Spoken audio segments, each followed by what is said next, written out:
គណៈបកប្រជាជនកម្ពុជាប្រារព្ធពិធីអបអរសាទរវគ្គជីវភាពនយោបាយប្រចាំឆ្នាំ2025នៅស្រុកព្រែកប្រសពខេត្តក្រចេះ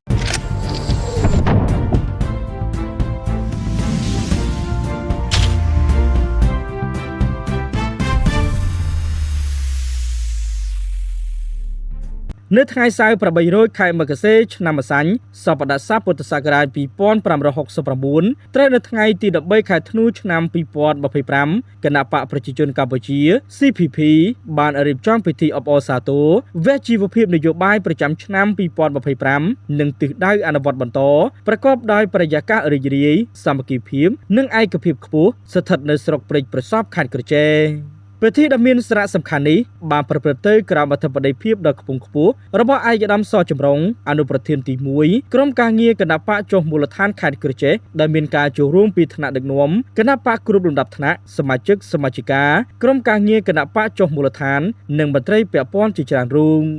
គោលបំណងសំខាន់នៃវគ្គជីវភាពនយោបាយនេះគឺដើម្បីពិនិត្យនិងវិតម្លៃលទ្ធផលការងារជីវភាពនយោបាយកន្លងមកពង្រឹងសាមគ្គីភាពផ្ទៃក្នុងគណៈបកនិងកំណត់ទិសដៅអនុវត្តបន្តឲ្យមានប្រសិទ្ធភាពខ្ពស់ស្របតាមគោលនយោបាយនិងយុទ្ធសាស្ត្ររបស់គណៈបកប្រជាជនកម្ពុជា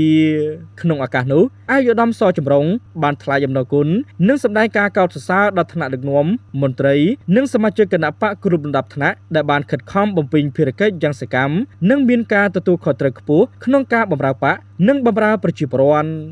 ជាមួយគ្នានេះឯកឧត្តមបានលើកទឹកចិត្តនិងអំពាវនាវឲ្យសមាជិកគណៈបកទាំងអស់បន្តពង្រឹងការបដិញ្ញាចិត្តលើភារកិច្ចស្នូលដូចជាការពារសន្តិភាពនិងស្ថិរភាពនយោបាយជំរុញការអភិវឌ្ឍប្រទេសជាតិពង្រឹងការចុះមូលដ្ឋានស្ដាប់មតិនិងដោះស្រាយបញ្ហាជាក់ស្ដែងរបស់ប្រជាពលរដ្ឋដោយស្មារតីបម្រើជាតិនិងប្រជាជនជាមូលដ្ឋាន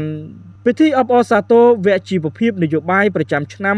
2025នេះបានបង្ហាញយ៉ាងច្បាស់ពីសាមគ្គីភាពភាពរឹងមាំនិងការបដិញ្ញាចិត្តដ៏មុតមាំរបស់គណៈបកប្រជាជនកម្ពុជាក្នុងការបន្តដឹកនាំប្រទេសជាតិឲ្យឆ្ពោះទៅរកការអភិវឌ្ឍប្រកបដោយចីរភាពសុខសន្តិភាពនិងភាពរុងរឿងយូរអង្វែង